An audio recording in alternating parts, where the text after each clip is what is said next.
I want to take you back to 1961. I was a 15-year-old junior clerk working in central London, and I loved the West End Theatre. And I discovered that if you went to a theatre about 7:20 on a quiet night like a Monday or a Tuesday, you could usually get a cheap ticket in the upper circle for 5 shillings. And doing that, I used to leave work at 5:30, go to Lyons Corner House in Trafalgar Square, have cheese on toast and a cup of tea, and then go to the nearest theatre and try and get a ticket. And usually you can get 1 ticket. So over the early 60s, I saw nearly every play and show in the West End for 5 shillings a time. And I was very rarely disappointed. And the big show in 1961 was Beyond the Fringe, Peter Cook and Dudley Moore, and they were at the Ambassador Theatre near Covent Garden. And it was a show of comedy sketches, and it was a real... They hated the Conservative government that was in at the moment, particularly the Prime Minister, Harold Macmillan. Peter Cook came out on stage and he had a lovely monologue about a coal miner who had aspirations of becoming a High Court judge.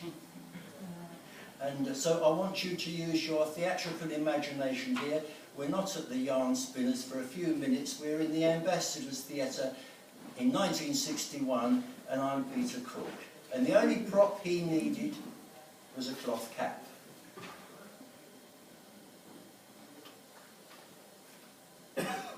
Yes, well, I could have been a judge, but I never had the Latin. Never had the Latin for the judging.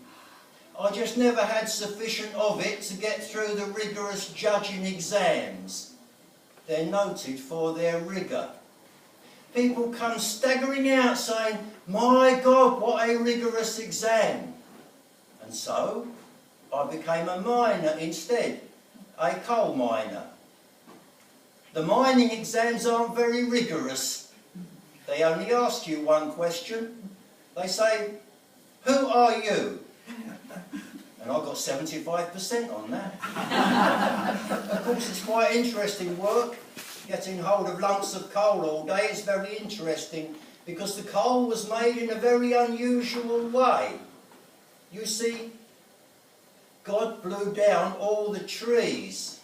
He didn't just say, "Let's have some coal," as he could have done. He had all the right contacts. No, he got this great wind going, you see, and blew down all the trees. Then, over a period of 3 million years, he changed it all into coal, gradually, over a period of 3 million years, so that it wasn't noticeable to the average passer-by. People at the time didn't say, "Hurrah! Coal in 3 million years." No, people under the trees said, oh dear, trees falling on us, that's the last thing we want." And of course their wish was granted. I am very interested in the universe. I am specialising in the universe and all that surrounds it. I am studying Nesbitt's book, The Universe and All That Surrounds It, an introduction. He tackles the subject boldly, goes from the beginning of time right through to the present day, which according to Nesbitt is October the 31st, 1940.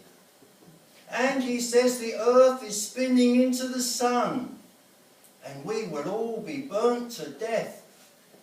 But he ends the book on a note of hope. He says, "I hope this will not happen."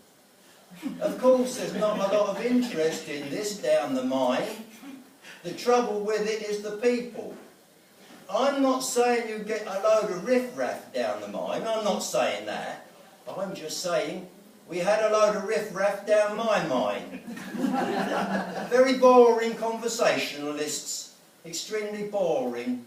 All they talk about is what goes on down the mine. Very boring. If you were searching for a word to discover the words that you use down the mine, boring would spring to your lips. Oh God, they're very boring. If if you were looking for a conversation like, hello, I found a lump of coal. Have you really? No doubt about it, this coal is black substance, all right. This is coal. Jolly good, the very thing we're looking for. It is not enough to keep the mind alive, is it?